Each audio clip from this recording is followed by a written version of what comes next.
ओम।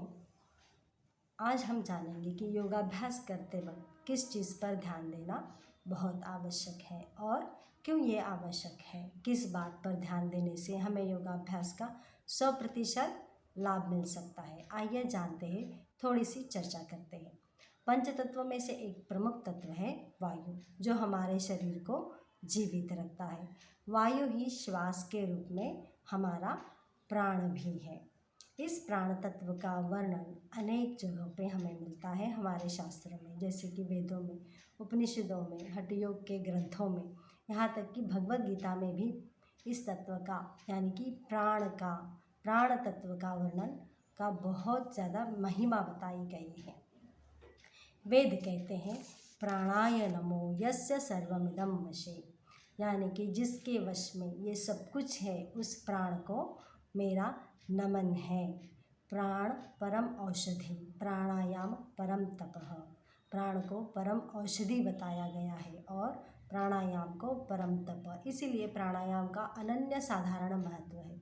जब भी हम प्राणायाम करते हैं, योगाभ्यास करते हैं, हमारा पूरा ध्यान हमारे श्वासों पर केंद्रित होना चाहिए, जिससे कि हमें योगाभ्यास करते वक्त 100% फ़ायदा मिल सके। हम योगाभ्यास तो करते रहते हैं, लेकिन हमारा मन अलग अलग विचारों में मग्न रहता है, हमारे श्वासों पर हमारा ध्यान ही नहीं रहता।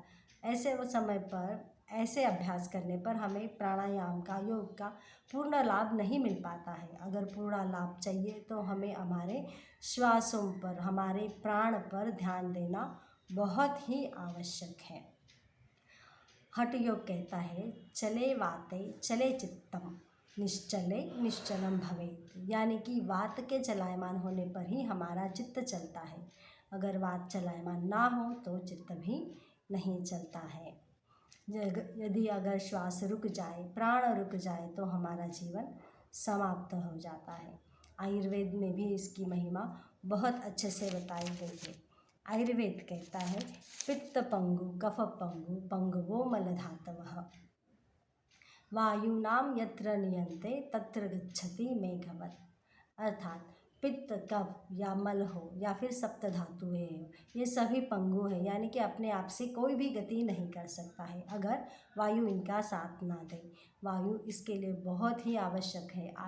वायु की गति से ही हमारे हृदय में धड़कनें धड़कती है, रक्त का संचालन होता है, मल मूत्र का निस्सारण होता है और सप्त धातुओं का निर्माण होता है। तो वायु बहुत ही महत्वपूर्ण है हमारे शरीर में, जो कि प्राण है वह परम औषधि का काम करता है। महर्षि पतंजलि कहते हैं कि जब प्राणायाम सिद्ध होता है तब हमारे प्रकाश का आवरण यानी कि ज्ञान का आवरण हट जाता है। जो हमारे ज्ञान पर आवरण बना हुआ रहता है, अज्ञान का आवरण, वो आवरण हट जाता है। हमारी प्रज्ञा प्रतिष्ठित होती है और हमारे अंदर के दुख, दर्द, तकलीफ़ें दूर होते हैं।